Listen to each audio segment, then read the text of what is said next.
Hopkinton High School has a proud and rich tradition in athletics. Led by Coach Charles Chick Welch and Coach Marion T. Harris, the teams of today could only hope to rival their accomplishments. Although the first public expenditures in education was in 1729 and the first schoolhouse built in 1743, it wasn't for another 180 years that Hopkinton formalized its athletic program. However, while Doubleday and Cartwright were figuring out their balls and strikes, while Princeton and Rutgers were figuring out which set of rules to play by in football, and while Dr. James Naismith found another use for the peach basket, sports actually flourished in Hopkinton. But it wasn't on the organized level that we see today. It was at the neighborhood level. It was Saddle Hill versus the Squash End. It was the boys from Bear Hill coming down on a Sunday afternoon after church and playing the men from the lane. Yes, it was a group of kids getting together in their field of dreams. But this video isn't about the history of Hopkinton's education, nor is it about the bragging right trophies of the neighborhoods. This video is to help commemorate the proud history of athletics in Hopkinton High School. Good evening. I'm David Hughes, class of 1963, presently a coach and teacher at Hopkinton Middle High School. It is my privilege and honor to be able to bring you through 7 decades of memories. Memories of tears, memories of sweat, and hopefully, most of all, memories of joy. Let us begin.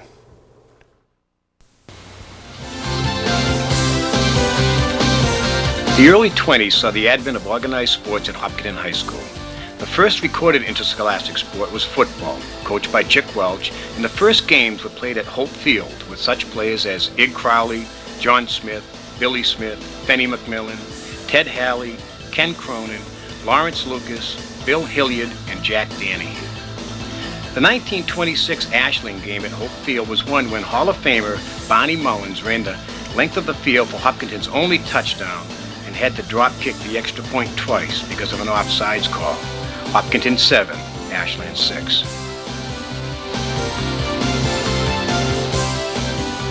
With practice at the Ice House Pond, some of the earliest successes were recorded at the Boston Garden by our hockey team. George B. Brown arranged for Hopkinton to play State Powers Framingham and Natick at the Garden. Hopkinton won both games, aided by Amos Holt, Shorty Brown, Fran McGuire, Edmund Cronin, Jack O'Brien, Earl Cronin, and Hall of Famer Barney Mullins. A baseball team was formed by Coach Welch and invited to practice at St. Mark's, where essential equipment was often replenished by the gracious hosts. Some of the multi-sport athletes of this era included George Cronin, Ed Curley, Gilbert Cross, and James O'Brien, who also hit the longest home run ever at Milford Park. The 1930 Ashland football game is best remembered for the riot following the game, when the Hopkinton fans pulled down the goalposts and carried them back to Hopkinton after our upset victory. The 1930s brought continued success to Coach Welch's teams. His 1931 football team was the first of many undefeated teams at Hopkinton High. Some of the multi-sport athletes include Hall of Famers Dan Cady and Ray McMillan at 130 pounds apiece. Other athletes of this time were Billy Harrell, Ray Bowker, Tom Brown, Bunny Cousins, John Pine, Bill Kenny, Carlton Jackman, and Ernie Fecto. In 1932, Ann Gray started the girls' basketball team and handed the team over to Anna Dalton, with such athletes as Marion Adams, Lena Fecto, Kitty McDonough, Ruth Harrell, Catherine Harrell, Veronica Pine, Bunny Sullivan, Louise Whalen, and Rita Danahy. Marion Harris took over the coaching duties in '36 and immediately started to build a winning tradition that started with the undefeated basketball team of 36-37 with the likes of Hall of Famer Ruthie McMillan, Virginia Kenny, Lil Adams, Helen Fair, Mary McDonough, and Lena Karen. Coach Welch continued to coach football and baseball, with Bob Fox and Henry Baker each coaching a half a decade of basketball. The girls' basketball team continued their success, playing many home games at the Town Hall, and had another undefeated team in 39-40, with such stars as Mary Bernard, Eleanor Pierce, and Madeline McBride. Some of the boys' multi-sport athletes of the late 30s included Kelly Whalen, Bill Danahy, Buzz Cady, Bill Hunt, and Paul Phipps.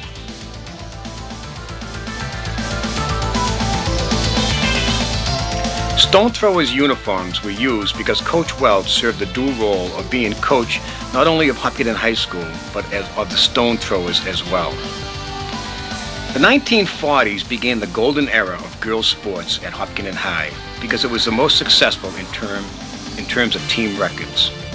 Because of Miss Harris's team success during the 40s, 2 women are being inducted from this decade, 1944's Jean Balker and 1947's Rosalie Davis. Due to the outstanding play of this era, it can be expected that others from the 40s will be future Hall of Famers in the years to come.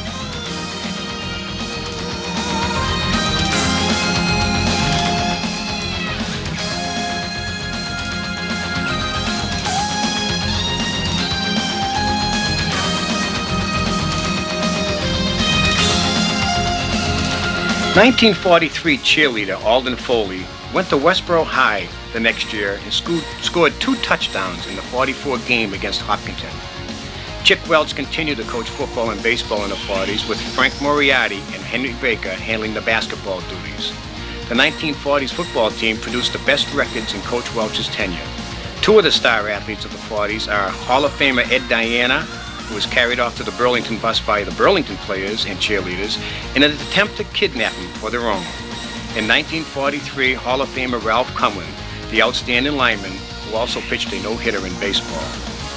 Other multi-sport athletes of this era include Charlie Hill, Chuck Hunt, Bud Whalen, Ted Hunt, Bob Lavoie, George Lowell, Red Ryan, John Cahill, and Dick Varnum.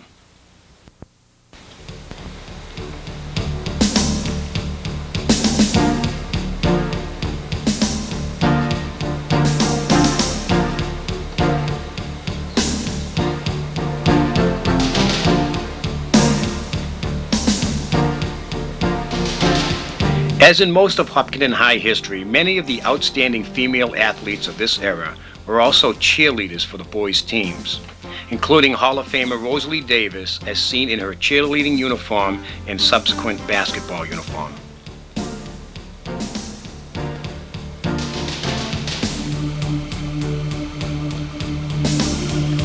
Coach Welch had an undefeated football team in 1947 and a league champion baseball team in 1949.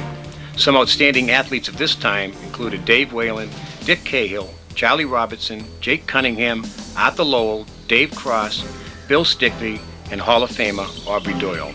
The 47 football team was led by outstanding linemen Dick Cahill and John Reedley and was quarterbacked by Dave Whalen.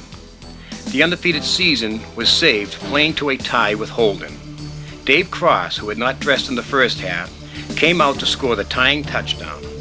The players, coaches, and undefeated season were committed to history by this illustration by Coach Welch's son, Dave. Those who played during this era or saw the games, as well as those who came back later, can look back with the help of this artwork to remember one of the golden moments in Hopkinton's athletic history. Hopkinton's 7-6 victory over Ashland on Thanksgiving sealed the undefeated season and was the first Turkey Day win in 3 years.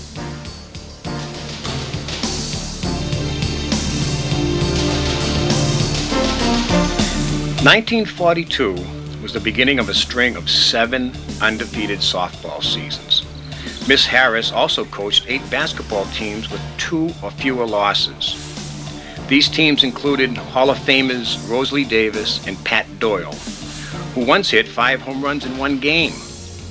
Other outstanding athletes on these undefeated teams included Helen McHatton, Pauline Wonderly, Mary Coyle, Claire Cunningham, Kitty Ward, Charlotte Pentheny, Jean Entwistle, Angel Vartanian, Marilyn Varnum, and Ruth Davis.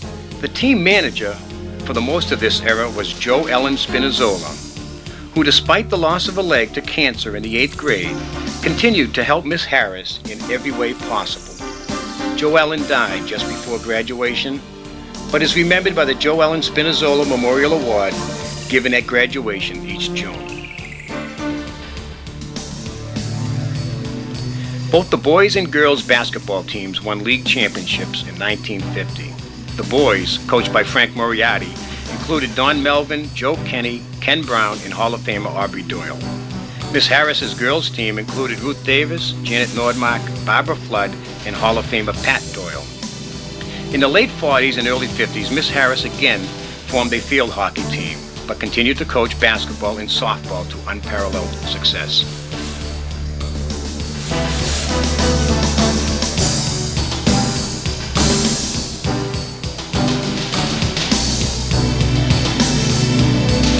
Bill Dempsey took over the coaching duties for all three sports in the early 50s and was aided by such athletes as Paul Bowker, Ed Ryan, Bob Diana, Skip Hayward, George McBride, and Ramey Robbins. Some of the girls that played in the early 50s include Pat Peterson, Beverly Wilcox, and Janet Pine. Some of the cheerleaders of this time included Janet Pine, Nancy Danahy, Judy Shepard, Patsy Harrington, Phyllis McDonald, and Marilyn Downey.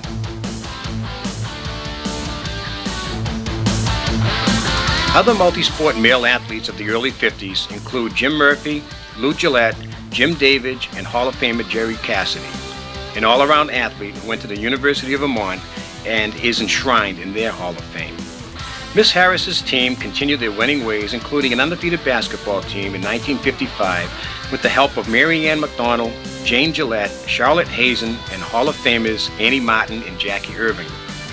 In 1955, Mario Muriello took over the boys' coaching duties and had an undefeated football team in his very first year. Some of the stars of this era include Hall of Famer Jerry Cassidy, Jim Davidge, John McBride, and Jim Murphy.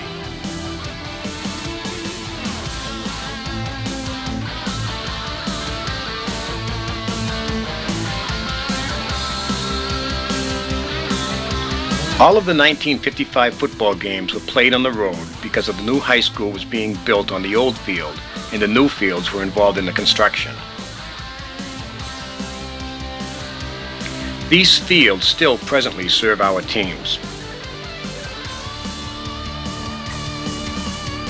The new school contained the gym, which was later dedicated to Walter Brown, Hopkinton High graduate and booster, owner of the Boston Celtics and Boston Garden, former high school baseball umpire, and now Hopkinton High School Athletic Hall of Fame inductee. The new athletic fields were dedicated to Chick Welch in the early 1970s. Coach Muriello had a league championship in football in 1956, followed by Vic Rimkus and Ed Leary championships in 57 and 58. Multi-sport athletes of this era included George Broda, Timmy Danahy, Bobby Evers, Walter Dempsey, Bill McRobert, Bill Hayward, Tom Mullen, Bill McMillan, Mike Reed, Alan Hartson, and Gene Spinazzola.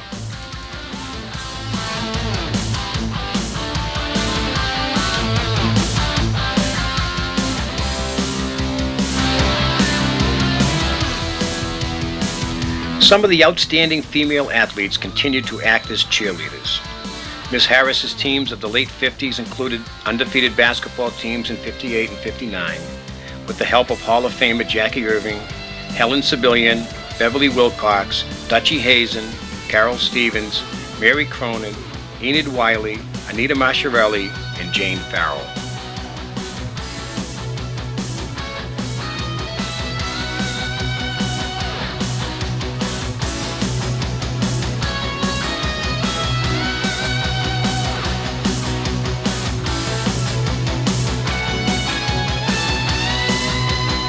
The end of the 1950s and the start of the 1960s brought a complete overhaul in the boys' coaching ranks. After 4 coaches and 5 years in football, Ed Hayes took over in 1959 and built a team that won a South Central League championship in 1963. Aubrey Doyle coached baseball in 1959, followed by Ed Hayes from 1960 to 66 with a state tournament team again in 1963. Clayton Smith coached basketball from 59 to 62. On the girls' side, the Marion Harris coaching era of varsity sports ended after more than 2 decades. Eva Kiley took over the basketball duties with Paul McCormick handling the softball team. Some of the outstanding boy athletes of the early 60s included Eddie Murphy, Fred Murphy, Ted Gassett, Paul Sheehan, Billy Carey, Barney Hughes, Harry Hamilton, Dick Gooding, Dick Donahue, Jim Kurzankowski, Albie Harris, Dave Hughes, Freddie Harris, Johnny Sashton, Dan Powell, Greg Stone, Tommy Remby, Roland Packard, Dick Strait, Odiozos, and Rick Small.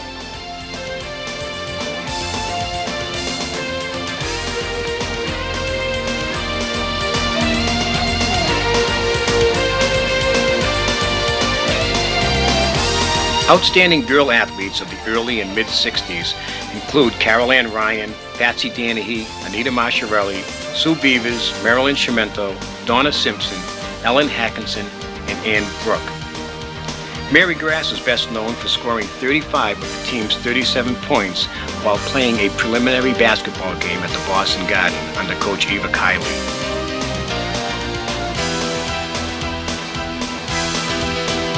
In the early 1960s, Hall of Famer Aubrey Doyle took over as athletic director and continued until 1992. During this tenure, more than a dozen new sports were introduced at Hopkinton High School, including golf and boys tennis in the 1960s. Frank Moriarty continued to be involved in Hopkinton athletics, coaching golf and writing articles on games for the local paper.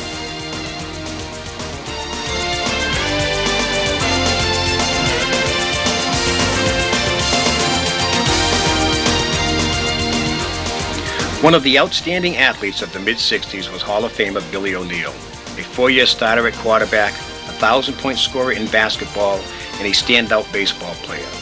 Other outstanding athletes of the mid-60s include Tom Conley, Mike Grady, Mike Whalen, Jim Fitzpatrick, John Bowker, Len Chesmore, Frank Pizisco, Tommy Grass, Bob Shepard, and D.P. Hamilton. Aubrey Doyle took over the football coaching duties in 1966, with Ken Burt taking over basketball and baseball.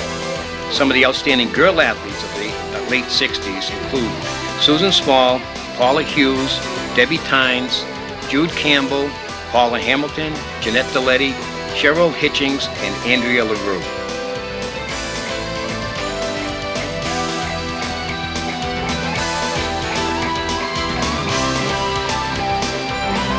Outstanding male athletes of the late 1960s include Rick Brault, Jack Whalen, Rick LePan, Ralph Edwards, Mike Cunningham, Cliff Bancroft, Robin Howard, Jerome Luciano, Bob Mangan, Mike Monjat, Rod Oley, and John Sanagate.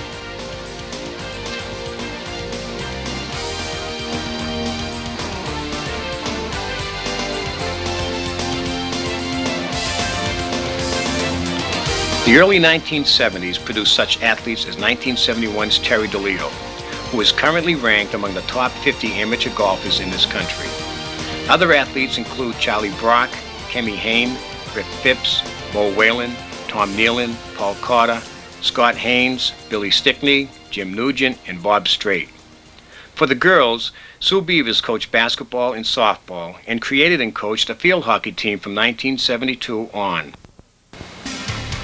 Some outstanding athletes of the early 1970s included Geraldine Conley, Dale Colella, Becky Love, Patricia Donovan, and 1973's Jane Welzel, a great long-distance runner who has won a national marathon title and was a top American woman finisher in a 1992 Boston Marathon.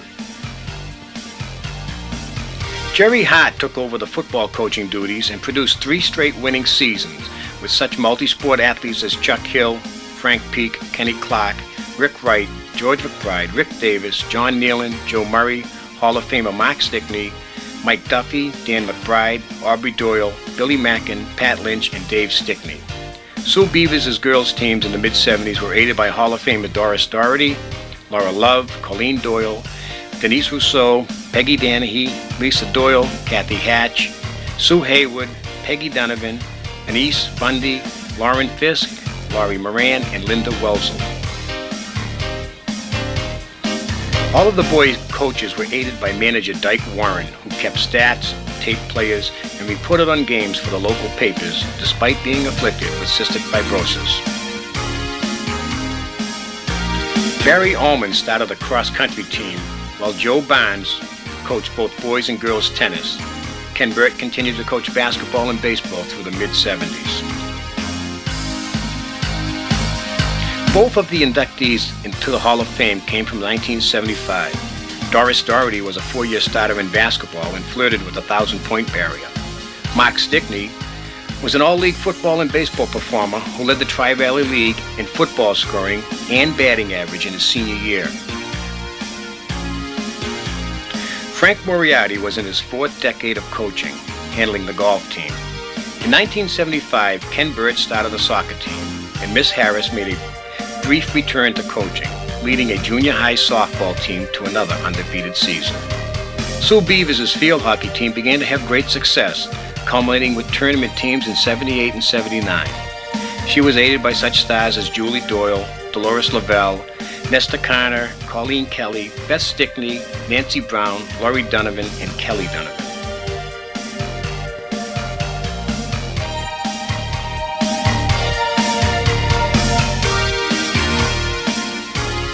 Paul McCormick took over the baseball coaching duties, with Dave Hughes coaching football and Dick Bliss handling both basketball and golf. They coached such athletes as Bobby Hill, John Davis, Billy Reinertsen, Sean Kelly, Mark Mackin, Jay Hagberg, Dave Peterson, Bruce Lawrence, and Jeff DeVincentis, an all-state golfer who is presently a teaching pro.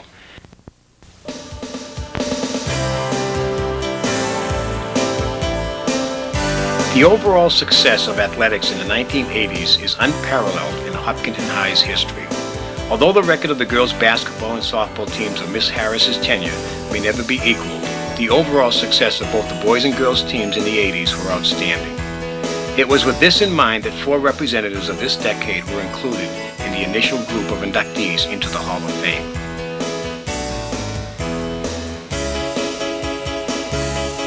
Under the tutelage of Dave Hughes, the football team compiled an incredible record of 70, 27, and 3 during the 80s, winning 72% of their games, including only 1 loss to Thanksgiving Day rival Ashland.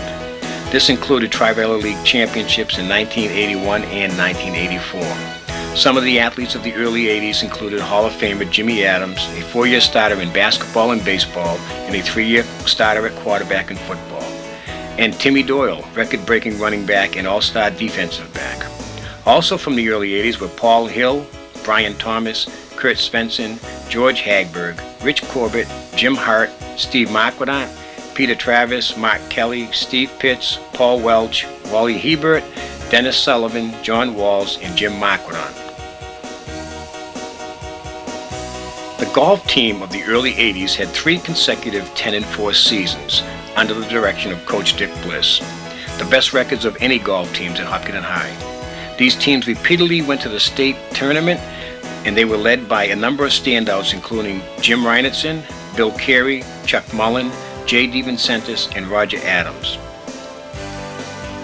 Led by coaches Sue Beavers and Lisa Doyle Carloni, the field hockey teams had a string of 6 consecutive winning seasons, including an undefeated team in 1982 and tournament teams in 81, 82, 84, and 85. Dick Luzzi and Chuck Joseph coached the girls' basketball to 8 winning seasons in the 80s, winning 60% of their games and 71% in the last 5 years of this decade, making the tournaments in 83, 86, 87, 88, and 89. Outstanding girl athletes of the early 80s included Hall of Famer Mary Marquardt, Joanne Hayward, Lauren Brunel, Amy Flannery, and Kelly Gerard. Dave Hughes' football team and Dick Bliss's basketball teams in the mid-80s continued to win with such star athletes as Rich Shilosky, Phil Shilosky, Kevin Pitts, Mike Mansa, Brian Allen, Tom Chernak, Chris Grenda, and Chris Murphy. The girls' teams continued their success in the mid-80s with athletes such as Hall of Famer Susie Donovan, Lynn Swan, Amy DeLeo, Mary Burke, Jackie Swan, and Carol Westcott. Girls cross country was reintroduced in 1983 after an 8-year hiatus, this time under the direction of Coach Mike Scanlon. They compiled winning records in 4 of the 8 years. In 1985, the team was undefeated, led by stars Jennifer Godin and Rachel Donahue. Other outstanding girl athletes of the mid-80s include Kathy Murphy, Michelle Fredette, Laurie Davis, Lisa Haven, and Colleen Hurley. The boys' basketball team, under the direction of Dick Bliss, had 3 tournament teams in 1982, 85, and 87. The 1987 team played in the semifinals of the Eastern Mass Division III State Championship. Paul McCormick continued to coach baseball and Dave Hughes football. Some of the notable athletes of this time were Randy Anderson, Liam Kenny, Chris Gabriel, John Donovan, Dave Hughes, Brendan Doyle, Frank Lombardi, and Paul Sonnet.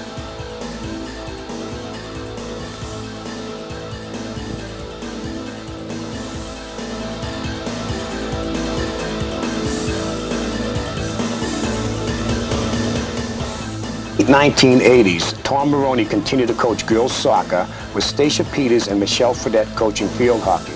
Some of the outstanding girl athletes were Carrie Hurley, Jennifer Seeley, Suzanne Alessio, Sarah Hinckley, and Tracy Adams. Chuck Joseph and Russ Onofrio built the girls basketball program into league prominence. Their teams included two Hall of Famers. Stacy Dakey was an outstanding goalie in soccer, high scorer and top rebounder in basketball, and possibly the best tennis player of any gender or time in Hopkinton High history. Jessica Murphy was a fantastic field hockey player, great playmaker in basketball, and a great hitter, infielder on the softball diamond. Mike Scanlon expanded the fall and winter track into spring track and field as interest grew at the high school. His teams have not only won team and individual league titles, but state honors as well. Mike also was selected to the Boston Globe Coach of the Year on 2 different occasions. The boys' coaching ranks remained stable in the late 1980s, with Dave Hughes still coaching football, Kenny Burt soccer, Dick Bliss basketball, golf, and Paul McCormick baseball. Some of the outstanding boy athletes of the late 80s includes Brett Haven, Brendan Kenny, Heath Walker, Jamie Diana, Kenny Richardson, Mark Agostino, Matt Bryant, and Mark Aaron.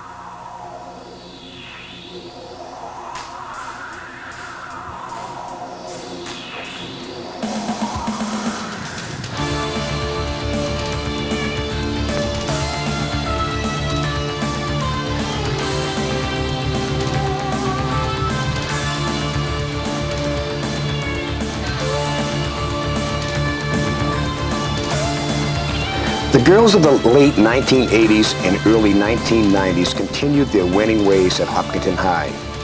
Coach Chuck Joseph's girls basketball teams ran off a string of 8 consecutive tournament years, with 135 wins over 10 seasons. One reason for the great success of this time was the play of underclassmen Sonny Pearson and Kerry Chatton. Both graduated having scored over 1,000 points, and both are now playing in college. Kerry is the career record holder for points scored at Hopkinton High with 1,513 points.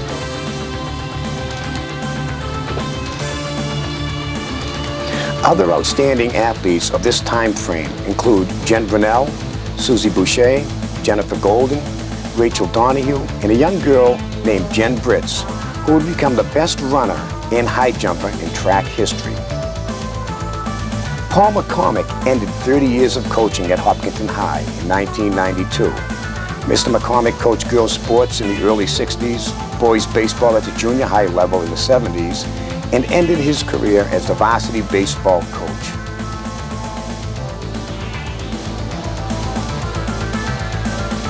Since 1991, the last year of eligibility for election to the Athletic Hall of Fame, the athletes of Hopkinton High have continued the tradition of success, with the 1992 girls cross-country team posting the most recent of 18 undefeated teams at Hopkinton. The 1993 girls basketball team played for the Eastern Mass Division III State Championship at the Boston Garden. The 1993 football team won the Division VI-B Super Bowl, and the 1994 girls basketball team winning the Division IV State Championship. The Hopkinton High School tradition of individual excellence has also continued. Kerry Chatton selected as the 1994 Boston Globe All-Scholastic in basketball.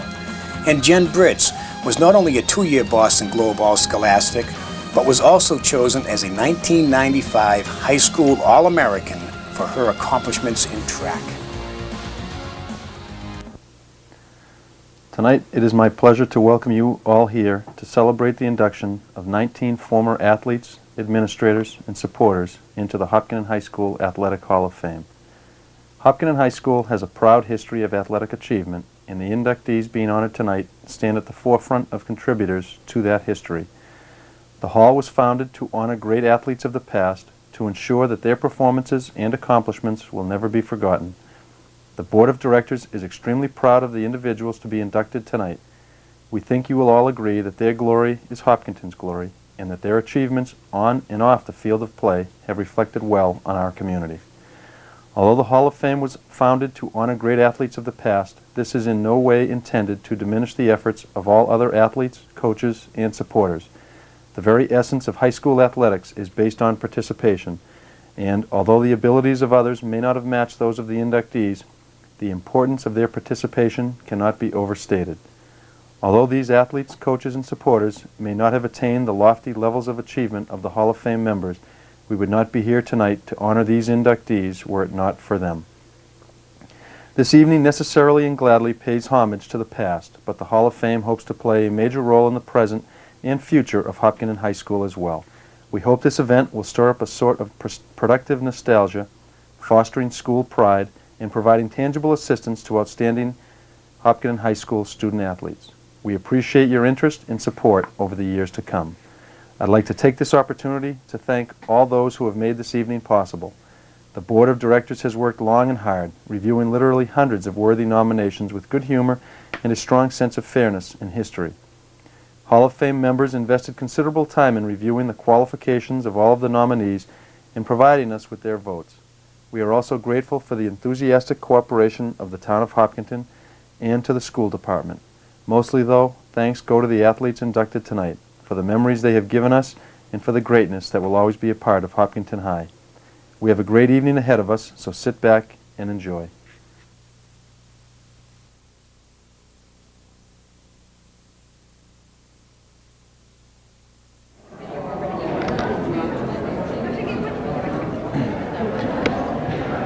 I hope you all enjoyed dinner. We're ready to continue with our program. I'd like to introduce our Master of Ceremonies, Mr. David Hughes.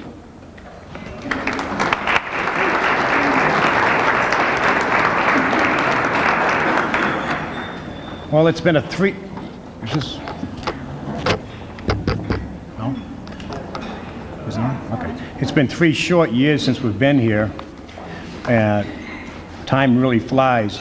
And to try to give you an idea of what we're going to do here, so I'm going to introduce each inductee, and we will be following the format that's in the book. And so as we induct each person, it'll go along until we get to the Murphys.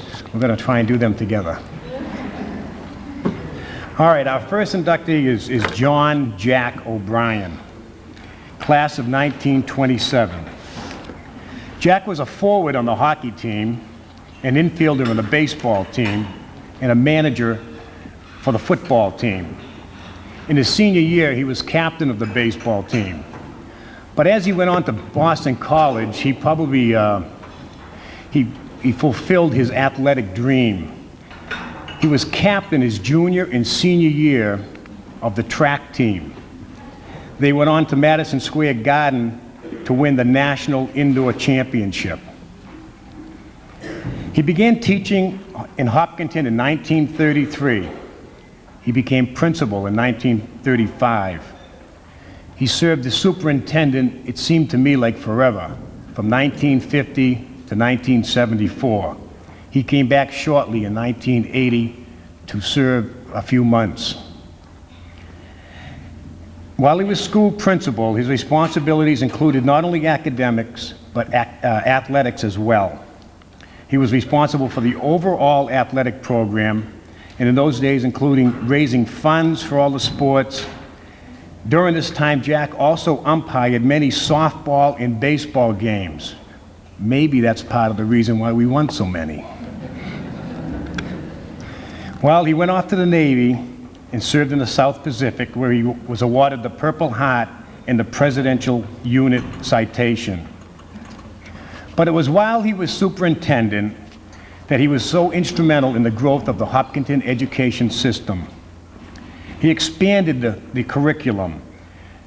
He introduced behind-the-wheel driver training. He had pilot courses in college chemistry. he had a modern math program for freshmen. But to sum Jack up, as we dedicated the Elmwood School athletic fields for him, there's a plaque down there that reads, "To acknowledge his help to young people and his service to the town, this athletic field is named in honor of Mr. John A. O'Brien, graduate of Hopkinton High School and Boston College, principal of Hopkinton High School, Navy officer, World War II, superintendent of schools, 1950-1974, scholar, leader, friend to all."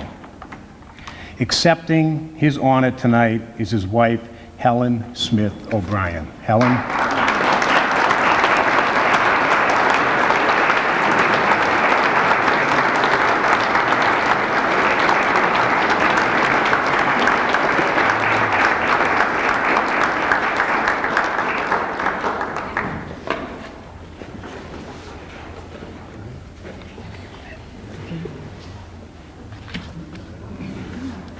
Thank you very much for remembering Jack tonight. He really loved Hopkinton. Even in the darkest of times, Jack stayed fiercely loyal to the town and school. He was great for remembering the happy and the good times, but his memory was not so good of the bad and unpleasant times. So Sheila and I would sincerely like to thank you for remembering Jack tonight, and we are happy to accept this in Jack's memory.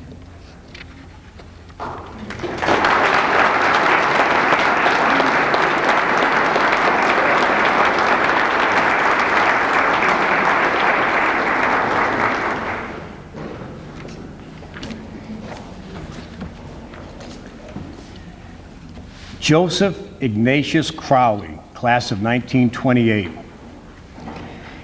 Ig Crowley was one of the big three from the class of 28 that are going to be inducted tonight. He played hockey. Yes, we had a hockey program back then. He played baseball and he played football. In football, he made his mark. He started as an 8th grader. He was a punter and played defense. In the 10th and 11th grade, he played fullback and tackle. But in the 12th grade, he went back to tackle and was elected captain. He was known to be ferocious on defense, leading this team in tackles, blocking many punts, and blocking many extra points. In fact, his punting led to his team to a 28-3 record over his last 3 years of high school. In fact, Coach Welch used to line him up in front of the opposing team just before the game and just let him punt the ball around 60 yards in the air in an attempt to out-psych the other team. Chick Welch used to allow him to punt on first down, maybe second down. And it wasn't until tonight when I was looking through some of the articles that I finally realized why. See, back then in the 1930s, the early 30s, there weren't a timed game. They had 32 plays per half. And then the referee would announce at the end of each play how many plays were left. And Coach Welch would have him punt the ball in hopes that I'll introduce him later on, that they might get a turnover. So they would play big-time field position back then. Today, if they did that, I'd be fired. But anyway, Aubrey Doyle will be accepting for Ig Crowley.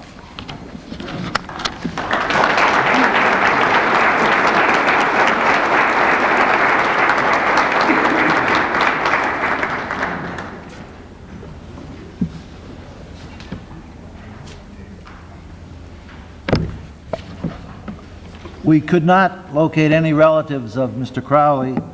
I didn't know the gentleman, but I heard many stories about him through the years living here in Hopkinton.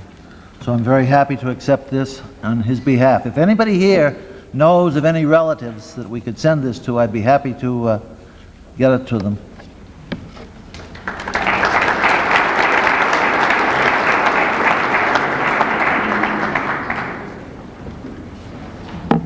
Thank you, Aubrey. Buck Halley, the second of the class of 1928. He also played hockey, football, and baseball. He was likened to Red Grange, the galloping ghost. Buck had speed to get to the outside, the ability to make tacklers miss, and he had a marvelous stiff arm. He moved from Ashland with his brother Ted, Shoestring Ig, they used to call him. He played defense in hockey. He continued his football at Boston University. He became a stone thrower and a Marlboro Tiger after college. Accepting his honor tonight will be his daughter, Sharon Hall.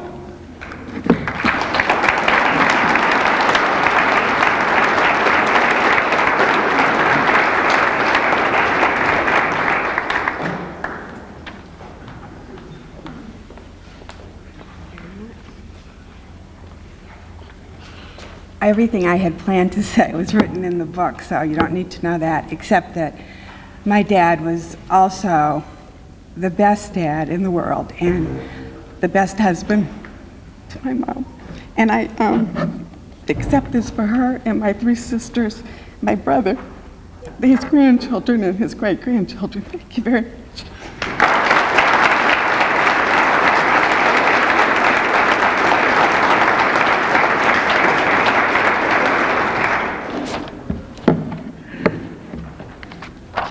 Thank you, Sharon.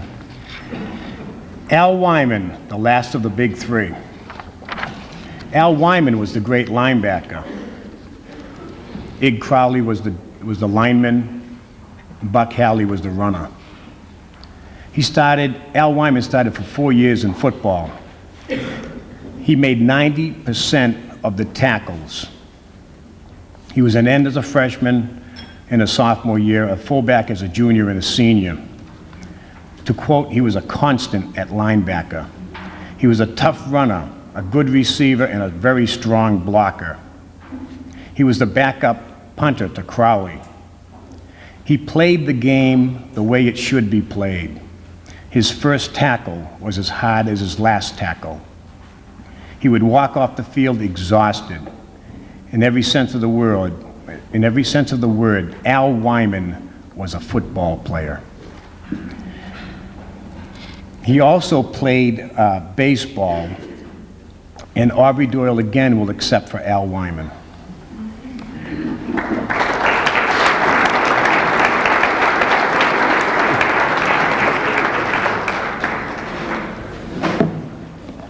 The first time I heard of Al Wyman was 3 years ago when I went to Jack O'Brien to see who he thought should be inducted from that era, and the name he mentioned was Al Wyman.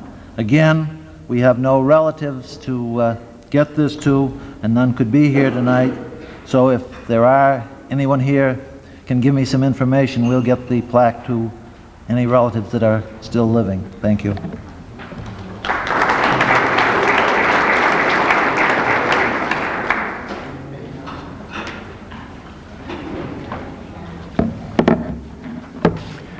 We have many present and past coaches in the audience, but right now, because there's a connection to Tom Brown, I want to introduce our athletic director, and that's Dick Bliss. Dick Bliss, would you please stand up, please?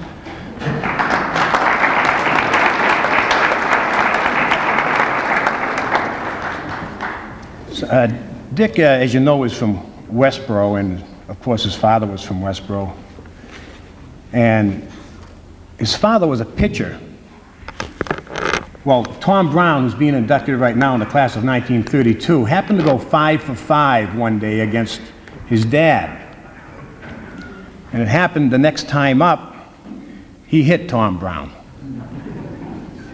And that's why I think Dick Bliss plays golf in the spring. Tom was a 4-year starter in football. He played the line. He played fullback and he played halfback. Tom was one of the key members of the first undefeated team at Hopkinton High, the storied 8-0 1931 team. Tom had one game where he completed 15 passes. See, there wasn't a quarterback back then. They used to take the ball directly from the center as it was a pitch back, and that person was called a halfback, but he was really the quarterback, if you didn't know that. And he would rush for 4 touchdowns, and another on Thanksgiving Day versus Ashland, he threw for 2 touchdowns. Following the season, Tom's accomplishments were recognized as him being named second team All-Central Mass. Tom led it on the hockey teams at HHS when he was only an 8th grader.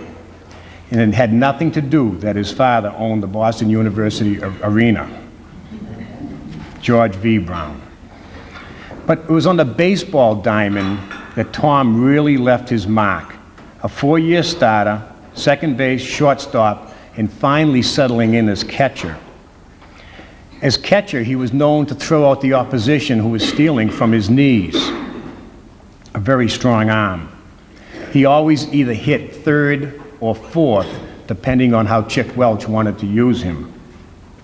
His 32 team finished 13-1, and that still stands as the best and finest season in HHS baseball history. He had numerous multi-hit games, and at the end, he batted close to 600. Eat your heart out, Ted Williams. He played for the Milford Town team in the infamous Cape Cod League. Tom also served as postmaster for Hopkinton for 30 years before retiring in 1970. Accepting for Tom Brown tonight is his wife, Rosalie Baker Brown. Rosalie?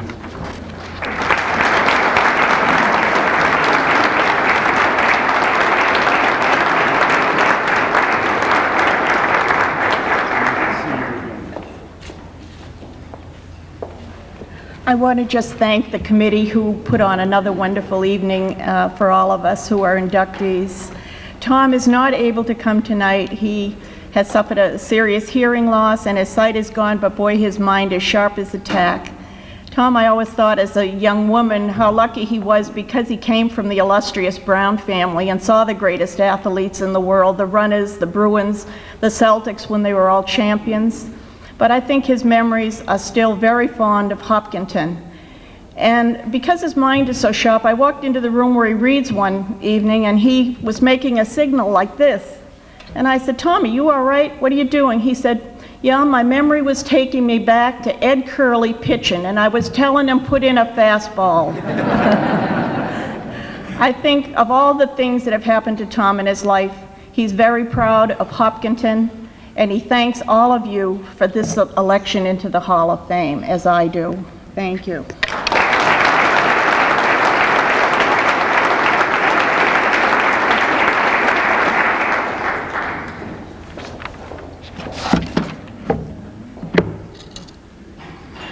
John J. Carey, class of 1933.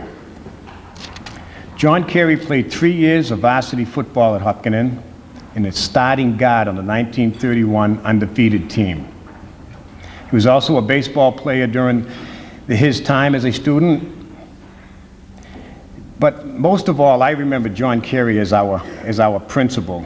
I think he was one of the greatest influences on many of us throughout many, many years. He's a great man. He began teaching in Hopkinton in 1939. He served in the Army from 42 to 46, and then he returned to Hopkinton to teach. He became principal in 1951, served as superintendent in 1976.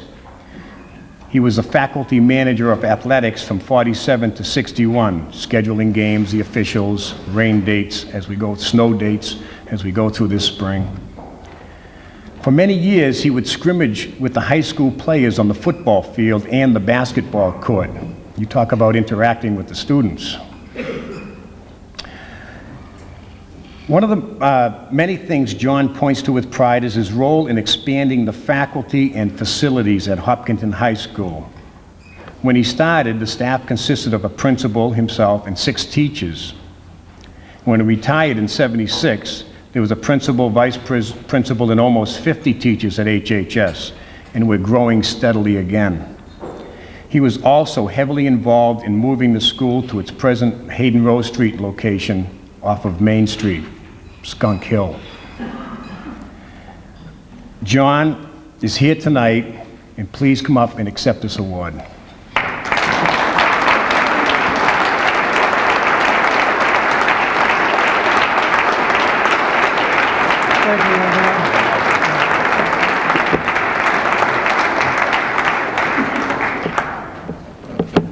I was promised that it would not be necessary to do any public speaking at this event, but I do take this opportunity to thank each and every one of you who contributed to making this one of the very pleasant evenings of my life.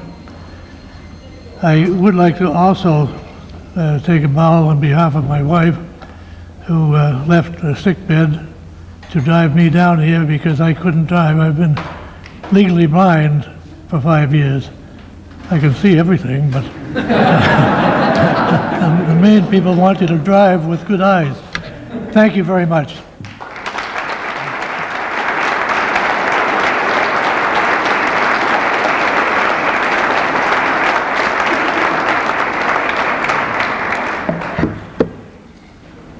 Thank you, Mr. Carey. Paul Kelly Whalen, class of 1936.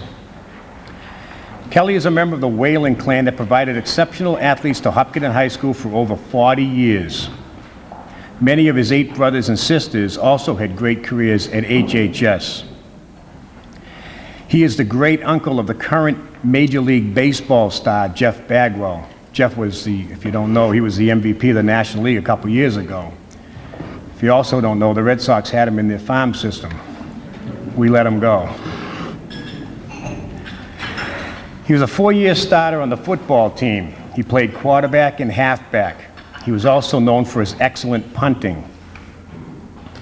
He was captain of the squad this past year, and Paul Kelly Whalen was one of the best all-around athletes ever to don the green and white, is a quote from one of the newspapers. On the hardwood, the basketball floor, he was a 4-year starter playing center and guard. Another quote, Kelly Whalen, captain of the green and white on the court this year, will continue his brilliant work as a guard and will probably be the answer to the coach's prayer in many a tight spot. Kelly was a 5-year starter on the varsity baseball team. As an 8th grader, he was an irregular infielder on the famed 32 team that went 13-1. Kelly was mentioned by a number of past teammates as an exceptional athlete's athlete, a leader on every team he played, and a most aggressive competitor. Kelly was unable to be with us this evening, but he did write, I wish to thank the committee for the great honor of being selected to the Athletic Hall of Fame from HHS. This honor makes me feel very proud. When I was a kid, I used to admire the athletes at HHS. Then, when I myself became an athlete at HHS, kids used to fight over who would carry my baseball glove to practice. I want to say thank you for remembering me. Due to physical limitations, I will not be able to attend the ceremony on April 27th. However, I will be there in spirit. Accepting for Paul Kelly Whalen is his son, Jim Whalen.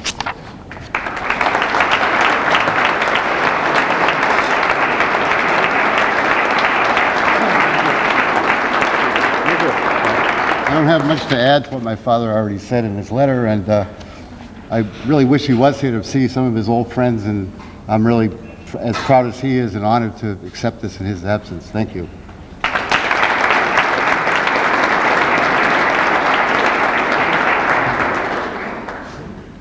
Thank you, Jim. Virginia Kenny Haggerty, class of 1937. Ginny was a standout athlete on the girls' early basketball teams at HHS. She started at the forward position for 4 years. She enjoyed success both as an accurate passer and an accomplished scorer. Ginny was a key player on the first undefeated girls basketball team. And she credits Marion Harris as a great coach and a terrific person. Ginny was also vice president of her class. She led the junior prom and took part in several plays that were staged at HHS. Her second love behind basketball was singing. After graduating, she played for the St. John's women's team. In the late 40s, she also played for the Hopkinton alumni basketball team that played against the girls' varsity basketball team each year. Ginny was a mainstay in the Hopkinton High School cafeteria for many, many, many years. She still lives in Hopkinton with her husband, John, on Chamberlain Street. Ginny Kenny Haggerty.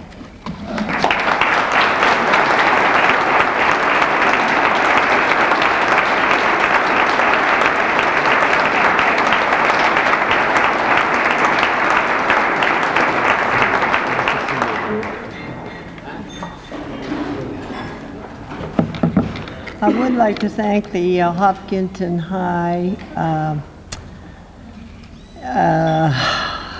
nervous, committee for selecting me as an inductee to the Hall of Fame. I'm very, very happy about it. Thank you very much. I thought Ms. Harris was going to be at our table tonight, but she called in and she didn't feel a bit well, so she couldn't make it. But due to her excellence in coaching and the teamwork we had with the 5 other girls, I'm sure I wouldn't be here tonight if it wasn't for they that helped out. Thank you.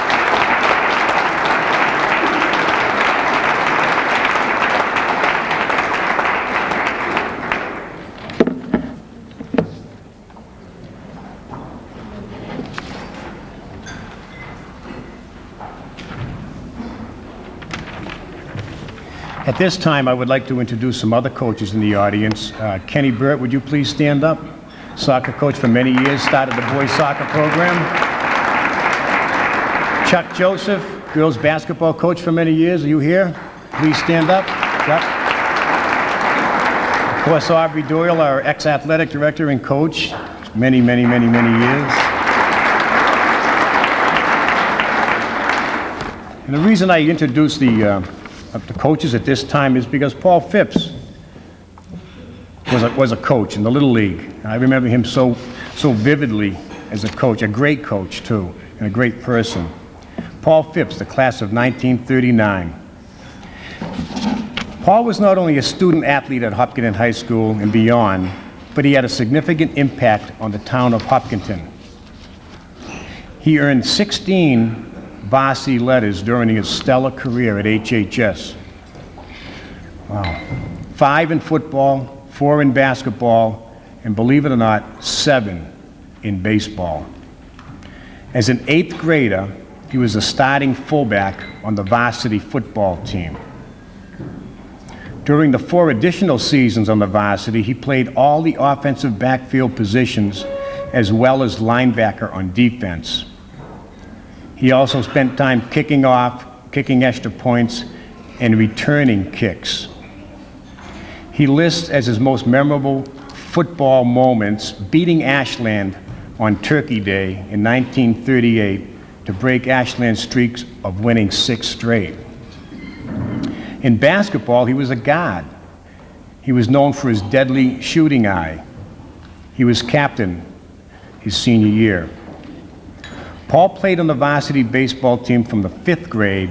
He earned a letter in the 6th grade, but he played on the 5th grade through his senior year, a total of 8 seasons. While in the 5th grade, he played in some games on the 32 team that finished 13-1, including pitching an inning versus Westboro. Paul became a starter in the 7th grade and continued as a starter for the rest of his career, a total of 6 years.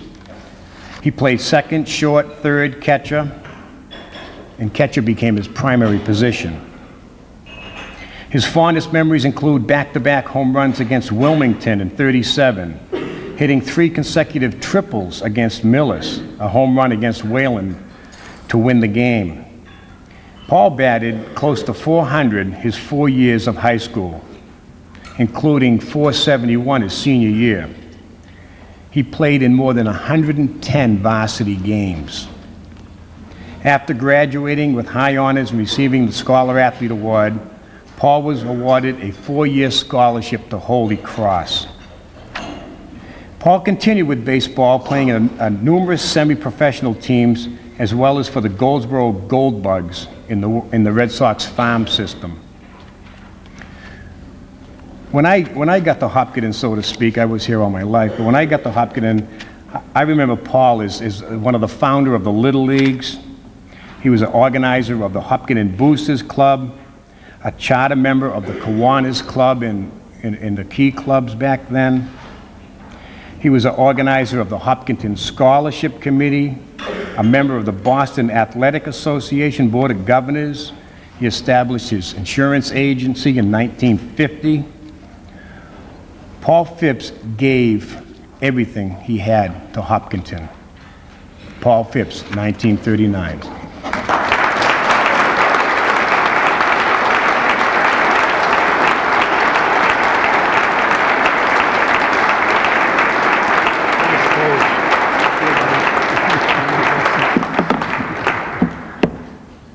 Thanks, Dave. I should have gone to the men's room.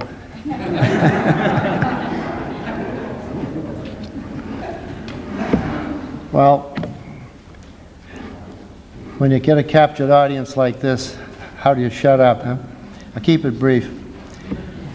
I remember as soon as I was old enough to learn where the athletic field was, I went. That was about age 8, I think. And I hung around there so much that Chick finally said, hell, give him a uniform. As we used to play our own games alongside of the high school on the sidelines. These fellows, Wyman and Crowley, I did know Buck Holly, admired him very much. Wyman and Crowley were held up by Chick Welch as how to run, how to tackle. These people were myths to us. They were gone before we got there, but we never forgot these fellows because Chick would never let us. They were the ultimate. And I'm particularly honored, I thank the committee for the recognition. I'm particularly honored to be in this group because among this group are some of my favorite people. Since I was privileged to start early, I had a span of 10 or how many years, I don't remember. Memory goes too. But I did have the privilege of playing with people that we're talking about now as part of the history of Hopkinton. Ed Curley, Tom Brown, actually got to play games with these fellows. And I know Tom was a great hitter, but even Tom didn't take a foothold on Ed. Nobody did. Ed had lightning speed, and he sometimes knew where the ball was going.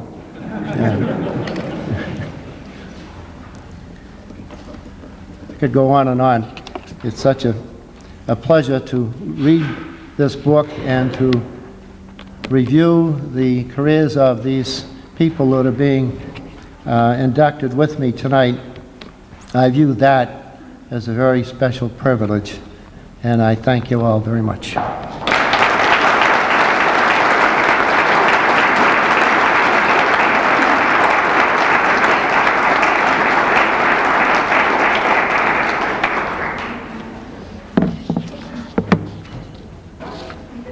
I'm going to make a special trip.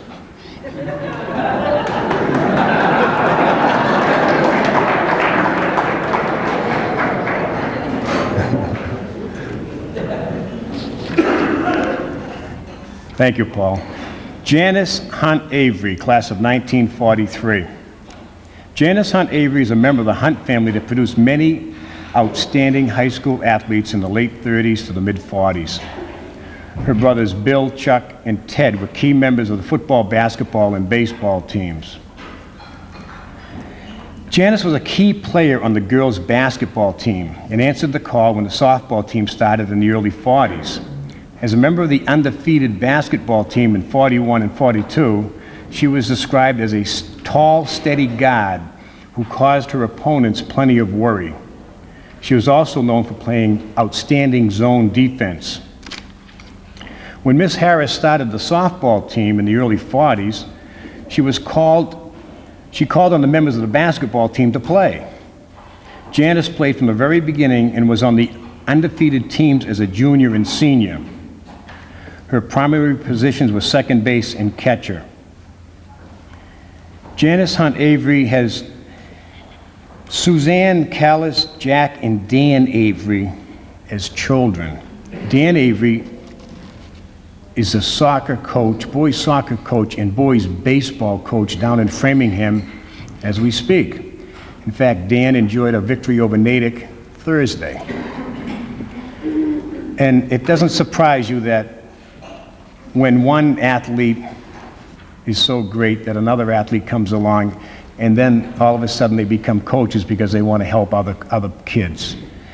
Janice Hunt Avery, class of 1943.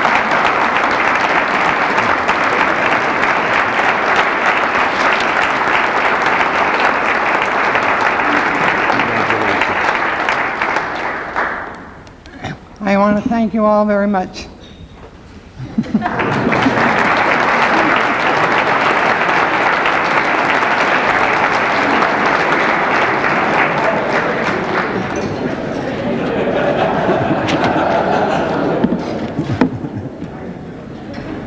That sums it up. Well, I know the next person here will be very vocal. Charlie Hill, class of '43. Charlie is a legend. Played 3 sports for Hopkinton High School. On the football field, Charlie was known as a scat back, outstanding defensive back. He was known for his elusive running style and his hard hitting. And I had the pleasure of coaching 2 of his 3 sons. I didn't coach Chuck, but his other 2 sons were outstanding athletes. Charlie was captain of the team his senior year. On the basketball court, he was a playmaking guard. In baseball, he was a spray hitter, a speedy outfielder. Charlie left school in the spring of '43, as did many seniors, to join the Navy during the war. He fought 9 major battles in the South Pacific aboard the USS Kidd. Some of Charlie Hill's best football games in high school were the annual Thanksgiving Day games against Ashland. And it's so fitting that this did happen because he has been associated with that game since he played in it. He has always managed to find money, either through donations or his own pocket, to donate the annual MVP trophies for the Ashland Hopkinton players each year. Charlie was also a big Boosters Club member. He was president for many, many years in the '70s. He pushed athletics at Hopkinton High School to be the best. Charlie, you are a legend, and we all love you. Charlie Hill.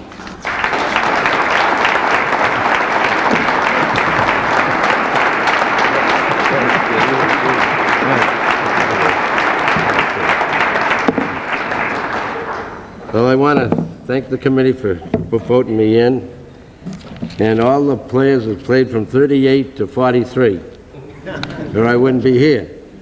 There's one thing I haven't heard, that Chick Welch is the only coach that hasn't been beaten, has been Megan from Concord, played at Chick Welch in the 30s and the 40s. And Hopkinton has 2 ties and 2 wins, and Concord has never beat the town of Hopkinton. Hey, thank you. Thank you.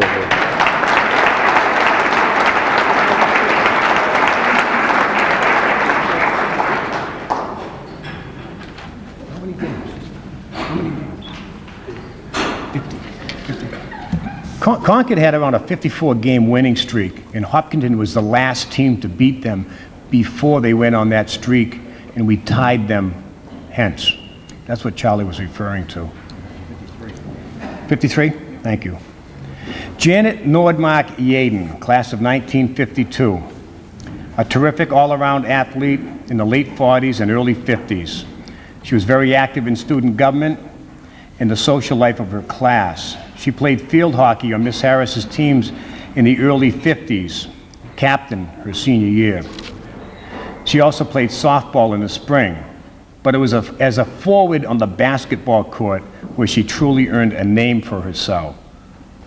Janet was a 4-year starter in basketball, playing guard as a freshman and moving to the front court her sophomore, junior, and senior year. Her team was 34-4 her last 4 seasons, and she was instrumental in this team's success.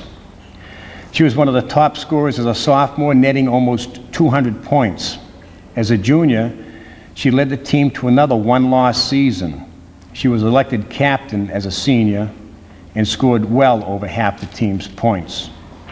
She was described as a high-scoring, fast-moving forward, and her career shooting totals of more than 600 points should attest to that.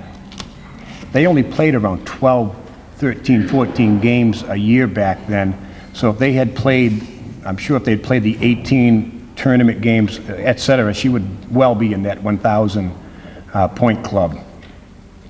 On the softball diamond, Janet played all over for Miss Harris. Most of the outfield, pitching as an underclassman. She continued to pitch and moved to first and second base as a senior, wherever Miss Harris needed her. But she was constantly in the middle of a potent batting lineup. This is a true test to her athleticism. Accepting for Janet Nordmark Yaden tonight is her husband, Foster Yaden.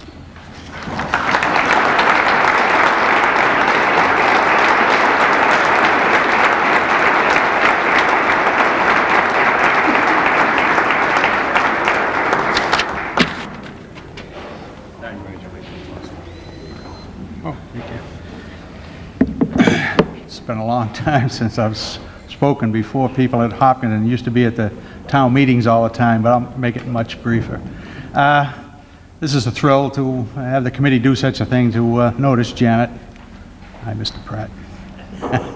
I brought Janet 2 of her 3 daughters, and Jody and Greta. Heidi is now living in California, and the husbands are here too. But I also brought her father, who was a famous butcher in town at Colellas for many, many years. Paul Nordmark. He's 90 years old now and still goes hunting.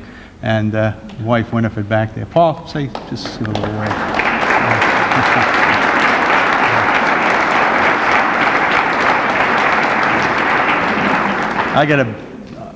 I was born and brought up in Rosendale and sort of, I don't know how you call it, I interloped into Hopkinton when my folks bought a summer cottage and wound up marrying one of the finest ladies in town.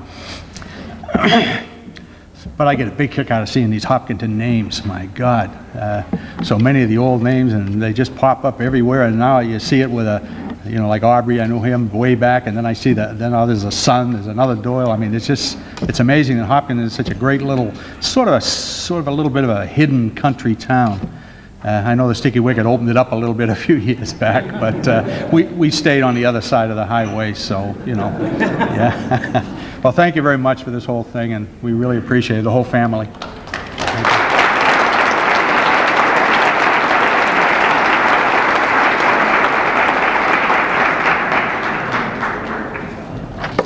Thank you, Foster. At this time, I'd like to introduce our principal at the high school, Dr. Thomas Lane. Please stand, please.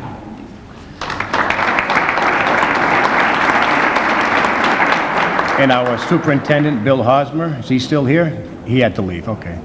He's got to be about 3 different places tonight, as most of us do. Robert Hoot Evers, class of 1958. A quote, he was a rare combination of speed and strength. Many times he was clocked in under 10 seconds in the 100-yard dash. His teammates Danahy and Haywood were also clocked. If it wasn't under 10 seconds, it was right there. His favorite play was the 26-27 crossbuck. I had a chance of talking to him about that, and I could see the excitement in his eyes as he was explaining that play to me. One game he scored 6 touchdowns and another extra point to set area scoring records. And from what we've been reading, or I've been reading, this is the time that the leagues have just started to start. There were no leagues up until this point, and the papers were starting to maintain records, as in scoring records. Hoot also played basketball and baseball while at HHS. But it was football where he won 3 South Central League titles. They had a winning streak of 15 games.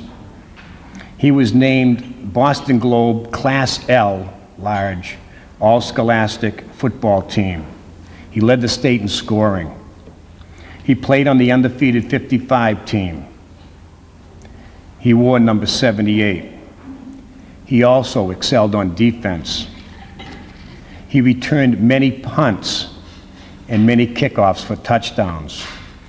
As I talked to him, I could see him in the I formation. I know he ran the wing T back then, but I could see him in the open field all the time and giving him the ball deep in the backfield and just let him go, because he scored a lot of touchdowns while on the kickoff team and on the punt return team. Coach Moriello says, if Evers doesn't run around them, he runs over them. He's a rare combination of both a mauler and a breakaway runner. And as Russ Ellsworth said, once he got in the open, nobody could catch him. In basketball, he was a forward and a top rebounder. The kid could jump. He averaged 10 points a game, captain his senior year, just like he was in football. On the baseball diamond, he was an outfielder. We would use his speed to run down the fly balls. He was one of the better hitters on the team, batting over 300. Bobby Evers was one of my idols growing up. As I started to get into high school, I remember hearing about him, just like Paul Phipps heard about Crowley and Hallie. And Bobby, you were an inspiration to a lot of us. Bobby Hoot Evers.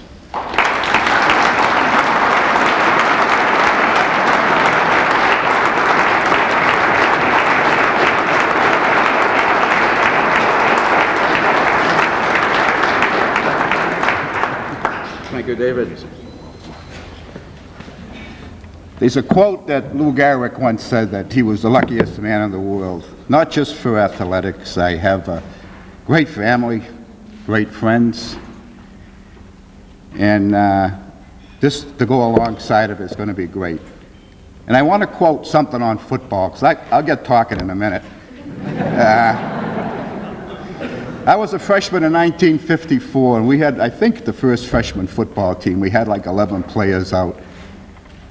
And the South Central League had 2 teams, so we had to play teams like Natick, Marlboro, Wayland, Westboro. Well, this one incident, man that I admired very much was Louis Flumer. And Natick showed up with 2 bus loads of about 60 freshmen. And we had 13 kids, and we were really, like Paul was saying, looking for a men's room at the time. And Louis came up and says, don't worry, they only can put 11 players on the field at once. And he says, and you guys are just as good as those 11. That stuck with Hopkinton sports in my time that I was there. And I have no regret. I'm always proud that I say I graduated from Hopkinton High.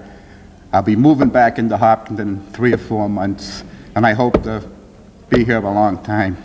And I thank my family and friends for sharing this with me tonight. Thank you.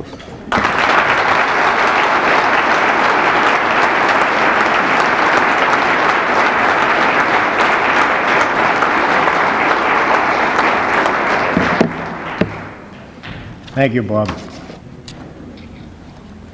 Mary Cronin Morrissey, class of 1959, a born and bred Hopkintonian. She never left. She went off to work somewhere, but she's still here. She played softball from the 8th grade on and was the team captain her senior year. She also played basketball for 4 years and again team captain her senior year. In the spring, Mary played softball for Miss Harris, playing primarily at third base, batting third in the lineup. She was an 8th grader on the undefeated team of 1955. It was on the basketball court where Mary really made a name for herself.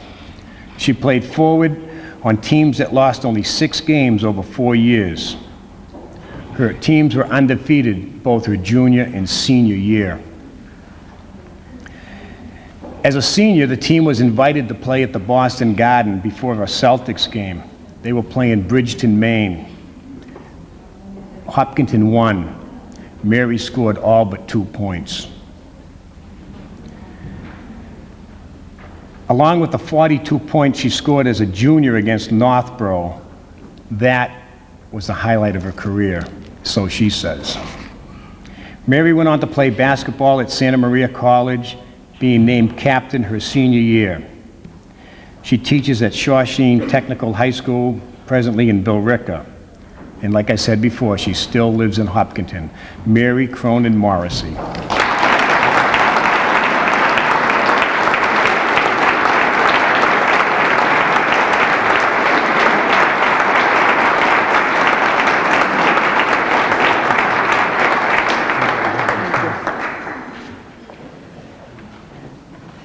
It's a great pleasure and honor to accept this award. Thank you to the committee for choosing me. I had the good fortune of being coached by Ms. Harris for 3 years and Eva Kiley for 1 year. And they were two wonderful women who really inspired me. I'd also like to say at this time that the girls who played with me in those years of 55 to 59 were just super kids. And I'm standing here because of them. Thank you.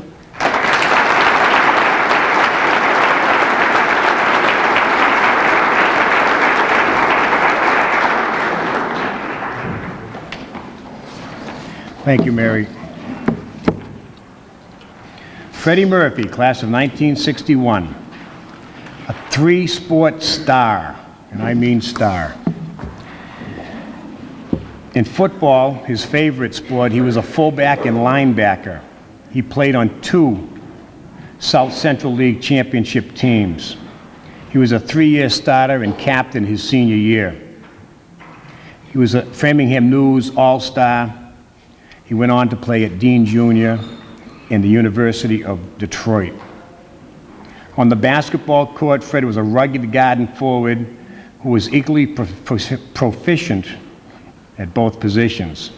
He was a top scorer, a top rebounder, and just a tough defensive player. Baseball is where I remember him the most, though. He was a power-hitting left fielder on the baseball team. He was captain his senior year. In fact, I had the privilege to play on his baseball teams, and I couldn't wait for him to get up so I could watch him hit. In the high school, though, Fred served as class president, student council president, key club president, and he's still doing all those things. He went on to become a school committee member. He was president and coach for the Little League, a Boosters Club member, and he's still currently a member of the Marathon Fund Committee. Freddie Murphy has given a tremendous amount, as has Paul Phipps and the rest of them, to this school and to this town, and he continues to do so. Freddie Murphy, in my eyes, was one of the great athletes that ever donned the green and white. He and his daughter, which I will introduce in a few seconds, are the first father-daughter combination to be inducted into the Hopkinton High School Athletic Hall of Fame. Fred Murphy, class of 1961.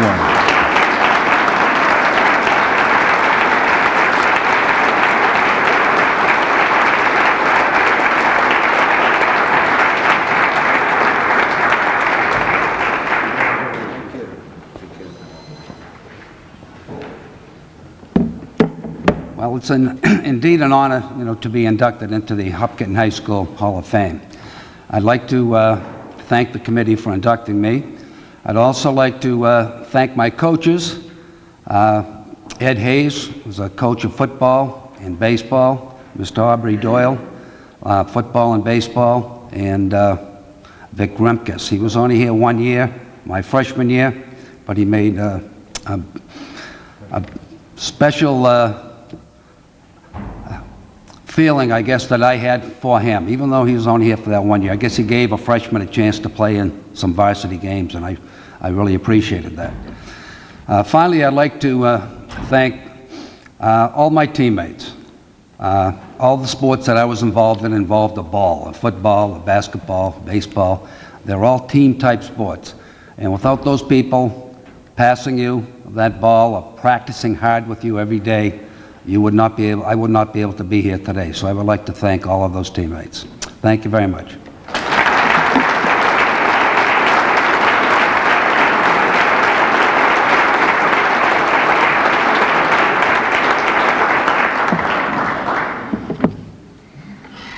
And now to back that up, we're going to introduce his daughter, Jessica, who graduated in 1989. She played 4 sports. As an 8th and 9th grader, she ran cross country. She was an all-league cross country runner. She was on the TVL championship team, which was undefeated. She went on to play field hockey for 2 years, voted best offensive player. She played on a Massachusetts All-Star team after graduating that went on to win a gold medal in California. She is presently the field hockey coach at HHS. She was voted most athletic and scholar athlete of her class. On the basketball court, she was a 3-year varsity player under Coach Chuck Joseph. She started at point guard for 2 years. She guided the team to tournament berths each year, and the team compiled a 34-7 record over her junior and senior years. She was captain and co-MVP. She was elected Tri-Valley League All-Star, Middlesex News All-Star, Milford News All-Star. She played on the Bay State Games team, participated in the Junior Olympics, and is still involved in basketball as a coach in Medfield. She was captain in softball, a 3-year starter, playing shortstop and third base. She was a fine hitter and a great fielder. She was named a Tri-Valley League All-Star as well as the team MVP. And again, she moves on to Worcester State. She becomes Freshman Athlete of the Year. Her senior year, Best Female Athlete. She has the unique distinction of having played in more intercollegiate games than any other athlete in Worcester State history. She is also being considered for the Worcester State Hall of Fame. And again, this is the first daughter-father to be so honored. She has had many sisters and brothers that played for Hopkinton. They were all great. Jessica, come on up.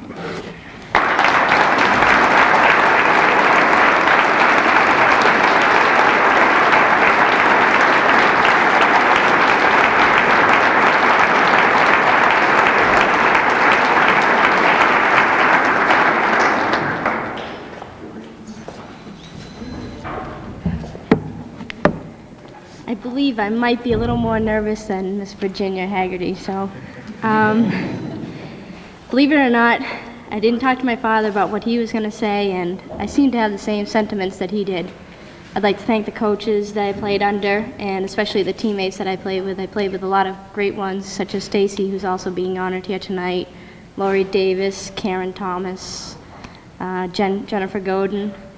But I think it was the coaches that meant a lot to me, and the athletic directors who I now get to work under, Coach Bliss, Coach Joseph that I see here tonight, that really helped me. And I'd also like to thank my family, my older brother Chris and my older sister Kathy, who basically kicked my butt in every single sport and made me work hard.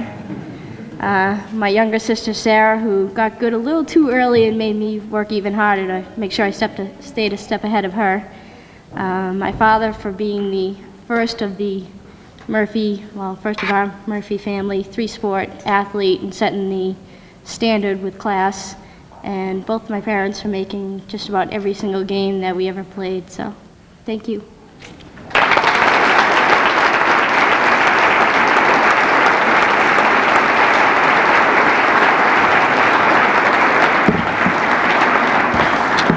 Thank you, Jessica. Terry DeLeo, 1971. A 3-year starter in football, basketball, and baseball. Starting quarterback his junior and senior year. He led the TVL in passing. He passed for over 2,200 yards and 18 touchdowns. He scored 18 himself. He accounted for over 242 points on the gridiron. He was a TVL All-Star his senior year. He was also the punter. He was the MVP on Coach Aubrey Doyle's Thanksgiving Day game against Ashland. He was MVP his senior year. On the basketball court, he was a playmaking guard. He served as captain his senior year. He was quoted as being the best little defensive player in the league. In baseball, he was an outstanding pitcher on Ken Burt's team. He threw 2 1-hitters and 2 2-hitters during his career.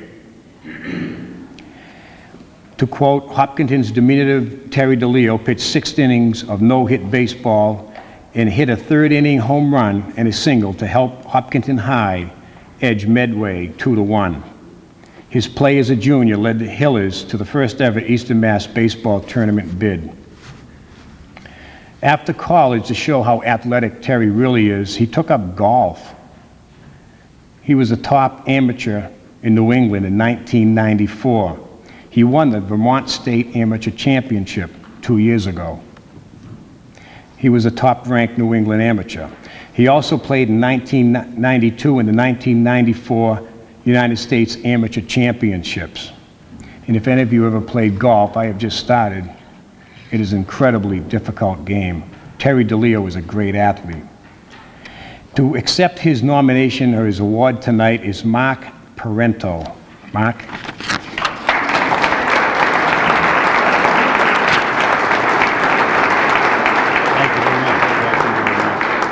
Thank you very much. Terry can't be here tonight. He lives outside of Seattle with his wife, Christy.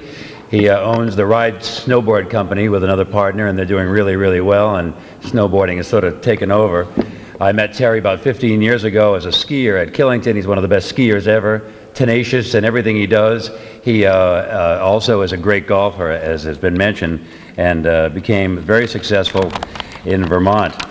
In true Terry fashion, he faxed me the speech he'd like me to read, so let me put on my little glasses here.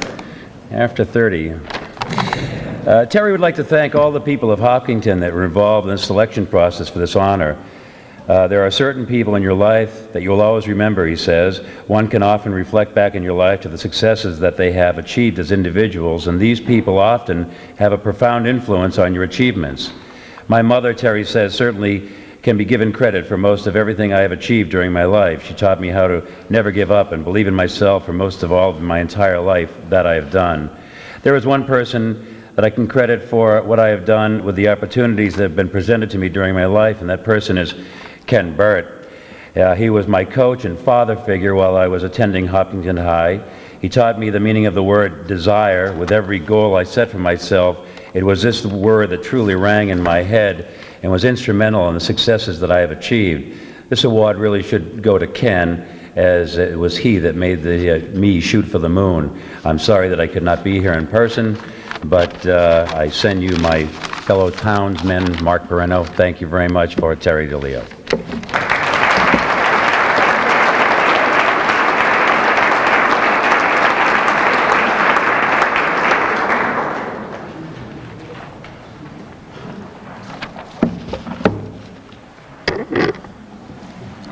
Thanks, Mark.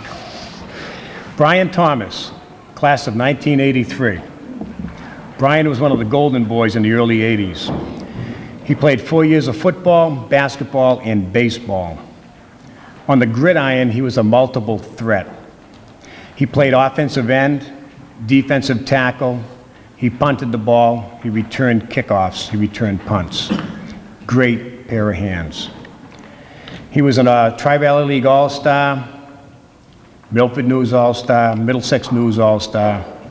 He went on to play in the Shriners game. Not only did he go on to play in it, he started in the Shriners game as one of the best players in Eastern Massachusetts. In basketball, he helped lead his team, along with Coach Bliss, to the tournament. He scored over 1,000 points.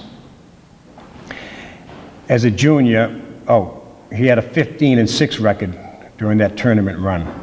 Brian was captain his senior year. He was also Middlesex News, Milford News All-Star, as well as a Tri-Valley All-Star.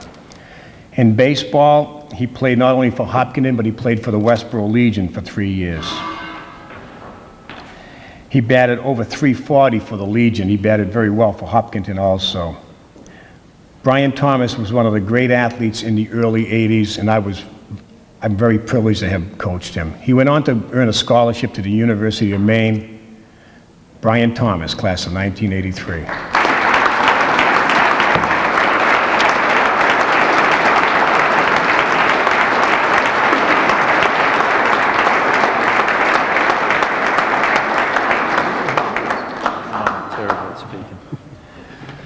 It's kind of hard to follow a radio celebrity.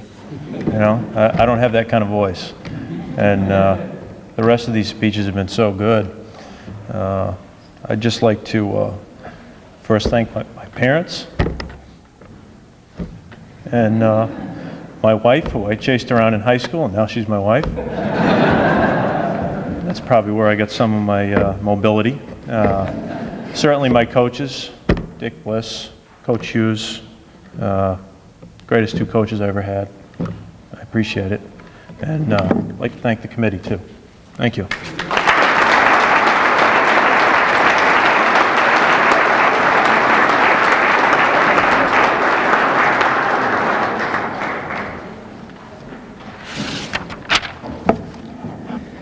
Stacy Dakey, 1989.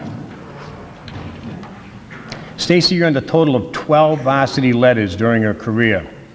4 years of basketball, 2 soccer, 6 tennis. Chuck Joseph quotes, "Stacy was the most intense competitor I ever coached, barring none.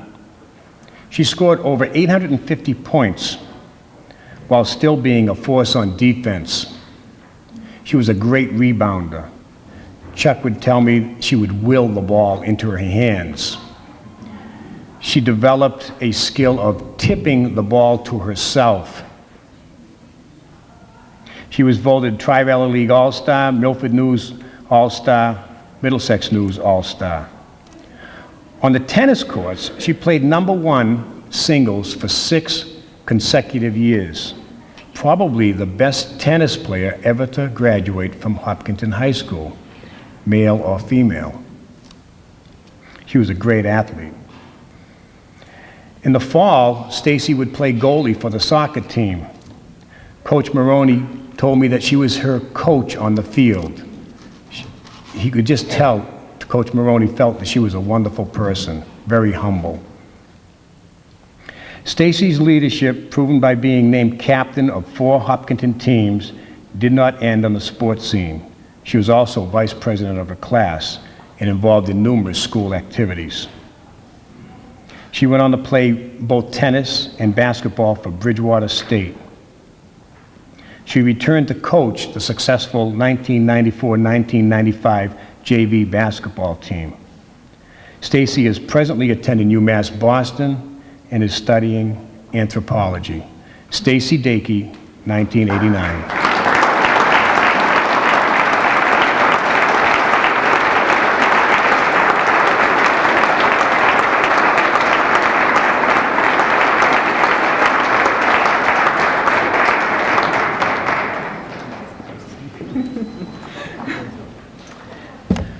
Feeling speechless. First of all, I'd like to thank the committee for inducting me. It's definitely an honor. And I'd like to thank my coaches. I had some great coaches over the years at Hopkinton, and thank my family, and just thank everybody for all of the wonderful memories from my athletic career at Hopkinton. Thank you.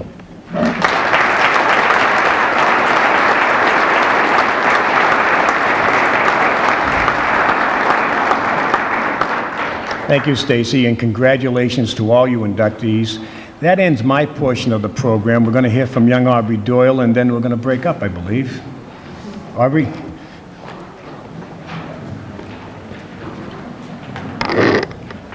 I'd like to congratulate all of the inductees, this evening's inductees. That concludes tonight's program. I would ask that all of the inductees, if you could stay for a few minutes so we could get a group picture. Thank you all very much for attending. Take care.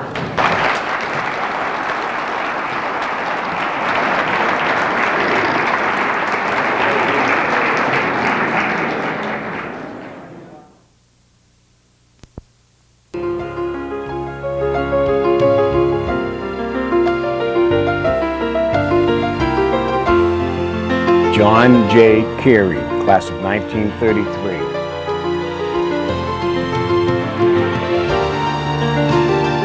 Virginia Kenny Haggerty, class of 1937. Paul Phipps, class of 1939.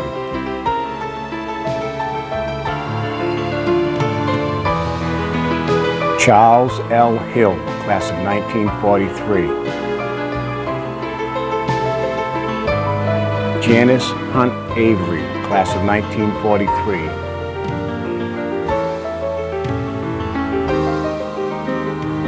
Robert Hoot Evers, class of 1958. Mary Cronin Morrissey, class of 1959.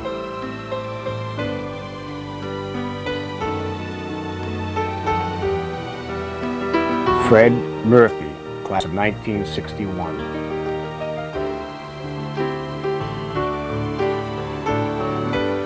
Brian Thomas, class of 1983.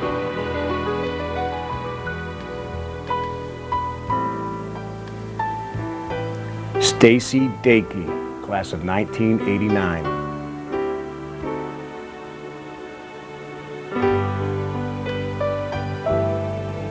Jessica Murphy, class of 1989.